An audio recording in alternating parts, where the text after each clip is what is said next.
So, dahil nga gusto natin magkaroon ng, at pangarap ko talaga na magkaroon ng 1K post ng dragon fruit, which is ini-aim ko na sana magkaroon ako ng 1K post ng dragon fruit. Pero unfortunately, hindi natin na-meet yung ating pinapangarap na 1K.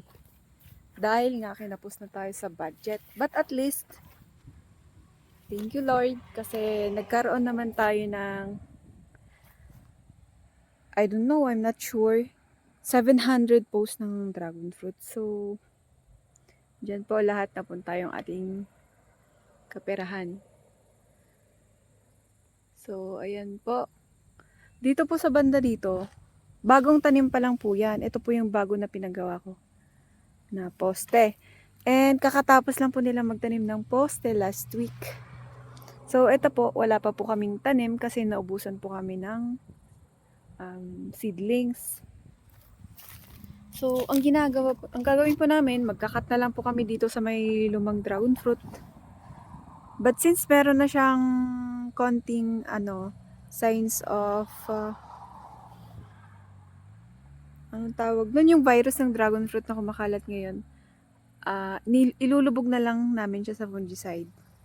And titignan namin kung effective ba. So, kung hindi effective, yun yung garod. So, ito, tatanggalin po natin ito. Para tuloy-tuloy yung paglaki nito hanggang sa taas. Tapos mag-stop na tayong mag-cut. So, this one, meron naman na siya sa baba. So, tanggalin na natin. Ayan.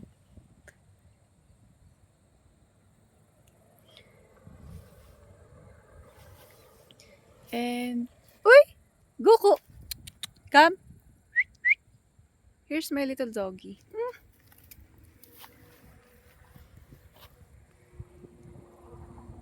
Ayan. Ito po ang update sa ating pong dragon fruit farm. Ayan, marami na naman pong damo.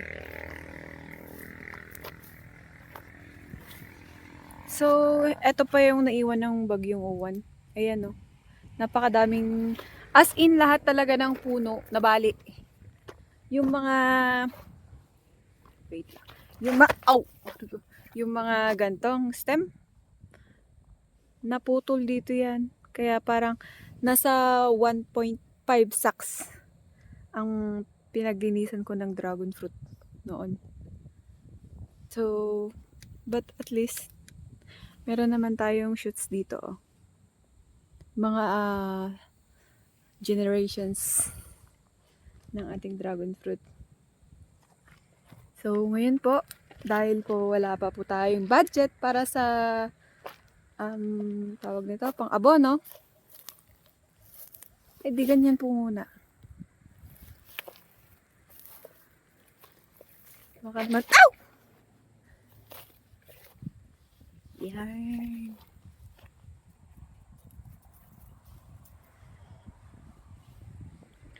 Alam nyo guys, pagka talaga semento yung ginamit nyo, napakamahal. And okay lang naman sana yung sa materials. Kaso kung labor, dun ka po madadali sa may labor cost niya.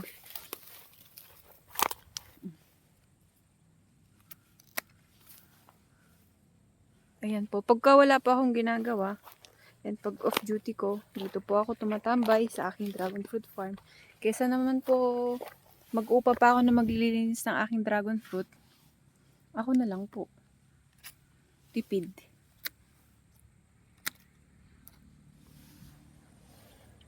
Ayan.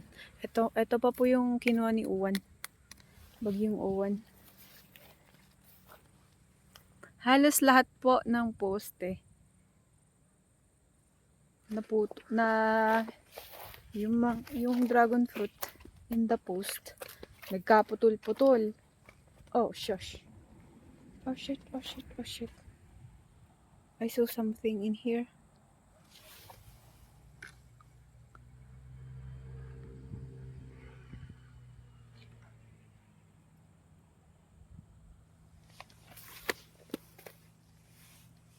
Sana hindi naman ito yung virus.